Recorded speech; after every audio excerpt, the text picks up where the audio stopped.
to make sure that transition is very smooth for people. Now, I'm not convinced we won't need a high-risk pool. I mean, it just depends on all the policy changes that may or may not happen between now and 2014.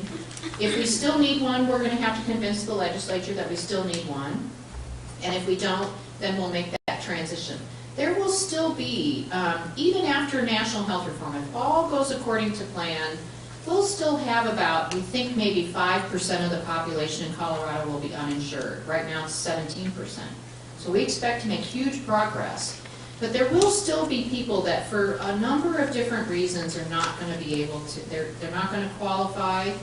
None of these programs are eligible for people who are undocumented. They're not eligible for any of these programs. Now, they're also not likely to be able to afford to go to the high-risk pool. But, so we don't know. But in theory, it will phase out, and those folks will move into the exchange or another program. Yes, sir. When you mentioned computers in the state of Colorado in the same sentence, I think we've had this problem with the social services computer. It's been going on for about 7 years and it's not yet resolved. Would you care to comment on that? I would love to comment on it. And actually, now that I'm not one of the victims of it, I can probably say things I couldn't say before. So, we have a system right now that determines eligibility. It's called CBMS, and it determines eligibility for a whole array of programs. Food stamps, Medicaid, child care, all kinds of programs. And it was the architecture, the thinking, and the business case and the business model for this program, this application, this computer system, was actually started about 10 years ago. So remember what I said about the cell phone? So the thinking at the time was, it was very much based in a business model that that people coming to county social service agencies needed a whole bunch of stuff. It was based in a welfare model. It was based on the assumption that if you need one thing, you probably need 10 things.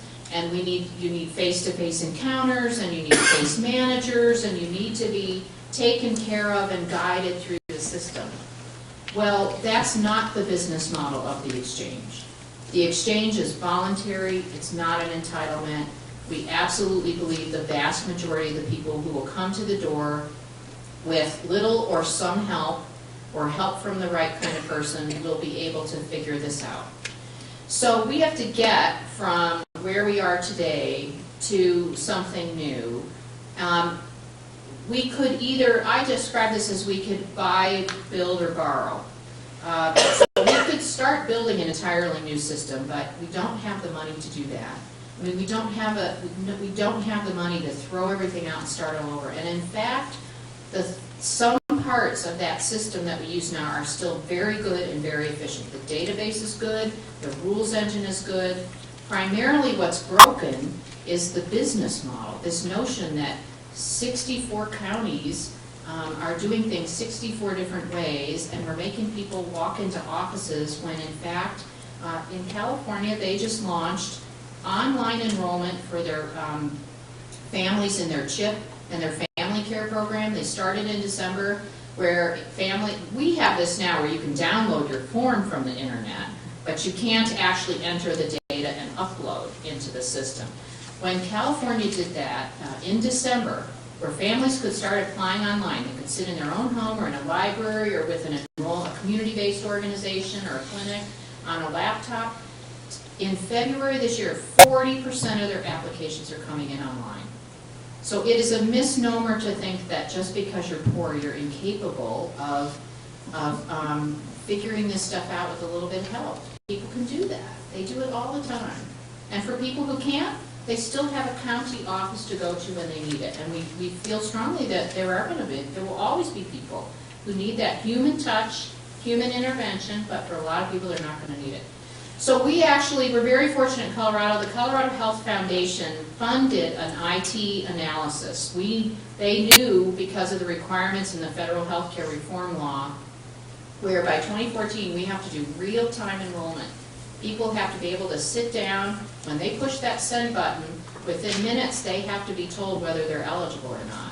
They can't wait 45 days or 60 days or 6 months. That's not going to be acceptable. So we knew that we had a lot of work to do. So the Health Foundation funded an assessment. They hired a vendor for a contractor for us.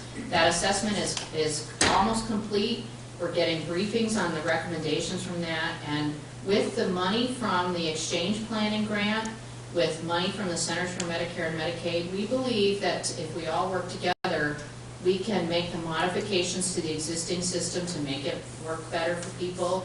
And we can think about building or borrowing from another state a system that will work for the exchange, and then make sure these things talk to one another. Yeah, and we're not alone. I mean, this is no excuse.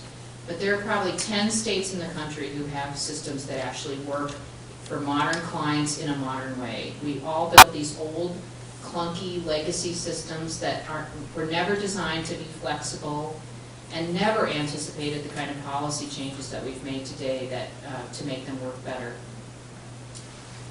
Yes? Well, there are two 500-pound gorillas sitting here. Number one is, how is the insurance company willing to roll over and let us do this when they're making such an enormous profit at this time? United Health CEO made $1 billion last year or more. The other one is fraud. What are you going to do?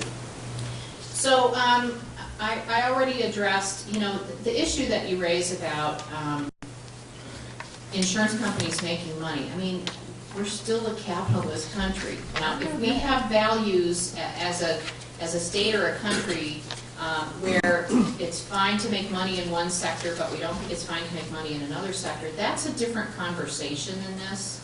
I will tell you that, again, I think we're very fortunate in Colorado. If I were to go out today and ask the insurance companies to submit proposals to sell plans in Colorado, we have two really good public plans already. We have Denver Health is a public plan, public health insurance plan, and Colorado Access. It is a nonprofit plan that is primarily Medicare, Medicaid, uses the safety net. So we have two public plans that I know for a fact are working as we speak, maybe not on a Saturday morning, but they're planning for what are they going to need to do to be able to sell products in the exchange and to compete very aggressively. We have two fabulous, world-renowned nonprofit health plans in Colorado, Kaiser and Rocky Mountain Health Plan. They are working as we speak to put products together and policies, and those four, two public, two nonprofit, I know they are going to come to the exchange and want to be to gain a good share of that market. And then on top of that, we're likely to have some national for-profit plans sell too. So it behooves those, this is what the competition is all about. The onus is really on our very good nonprofit plans to say, you know what, we can compete and provide just as good services and just as good products and benefits as anybody else can. And we'll see how they compete in the marketplace.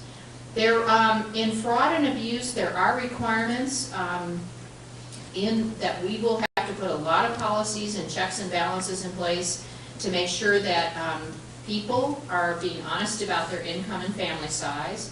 One of these real-time eligibility requirements I talked about is the system not only has to calculate your family size and whether you're eligible for a tax credit or not, but we have to shoot that data to three main places electronically. We have to bump your eligibility information up against the Homeland Security to make sure you're a legal resident of this country.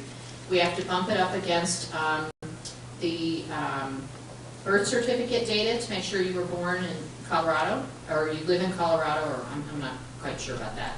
And then the third is against IRS data to make sure you're being honest about the income that you're reporting. And then we have to send the data to the IRS so you can get your tax credit. So there are some federal requirements in the exchange legislation to make sure that we're only serving the people we're supposed to serve, and that they're getting the right level of tax credit and no more than that. And then the Division of Insurance still regulates the insurance industry, including, and I can't remember if you were a sponsor of this bill, but remember Colorado, not every state has what Colorado has. We actually have pre-approval. Our insurance commissioner has authority to review rate increases before they're put in place, unlike California. And I just met with the insurance commissioner 2 days ago in California, and they're taking like their fourth run at trying to give that insurance commissioner approval to see rate increases before they're put in place. So there's a lot of stuff in the federal law around rate review and rate increases also on the part of the insurance plans. Yes, sir. Background. My name is Jim Carroll. I'm a retired physician, internal medicine, and then for 34 years. I represent opinions from the American College of Physicians, the Societies of Internal Medicine. I'm now a chaplain at the Hospice of St. John, and I'm active in the hospice and the palliative care movements.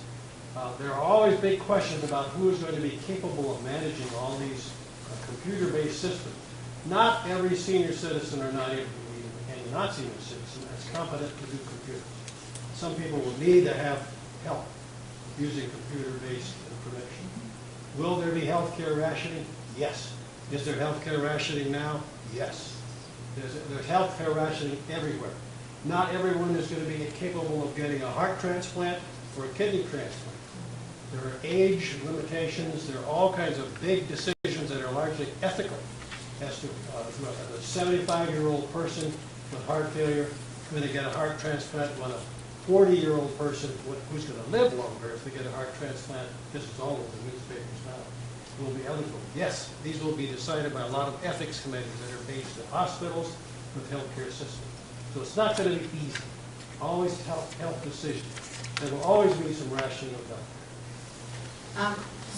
I completely agree with you. Remember what I said about this essential benefits package, and if we, the goal of this bill, like it or not, it is the law of the land. It will be modified over the next few years, but the fundamental goal is to find a way to provide some kind of coverage and protection for the 40 million people who have nothing. And you can't do that. There's no way we can afford to do that if we just say anybody can get anything they want anytime they want it. That is not how this is going to play out. The essential benefits package will be defined by the federal government. Now, if we as a state decide we want to provide more than that, we can do that, but we have to pay for it.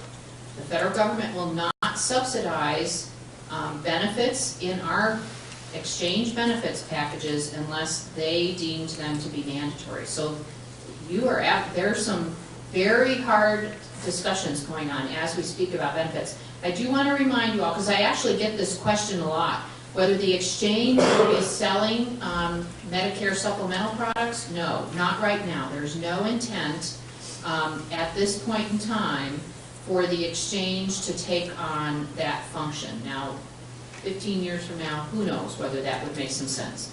But so if for some reason someone who's really Medicare eligible and doesn't realize it comes to our door, we will kindly and gently walk them to the right door, but we're not doing any either eligibility or enrollment into Medicare plans to be changed. That's not our target audience is 18 to 64.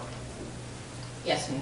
Do you have any concerns, or is there a history of some of these states that have gone to exchanges themselves of losing insurance companies for the state? We have lots of concerns about what all of these policies will do to the marketplace, and there are a lot of unknowns. There are only 2 states that actually have exchanges that have been operational long enough for us to understand this very well, and they're completely different. They are at the opposite ends of the spectrum. So you have Utah, which has this very small business exchange, no subsidies. Again, I described it as a defined contribution. It didn't do much to disrupt the market. They have 4 carriers selling products in the exchange, but 100 different products. So there are lots of choices and plans for people. Massachusetts did something totally opposite end of the spectrum. They actually combined their small group and their individual market, and they put subsidies in there. They have pretty robust competition for now in their exchange, including a public plan, a safety net plan that people enroll in. But once you get rid of the pre-existing condition requirements in the individual market, in 2014, when we say to insurance companies, You have to sell products to anybody who wants to buy. Nobody has a very good idea of what this is going to do to disrupt the market. We know there will be disruption, we just don't know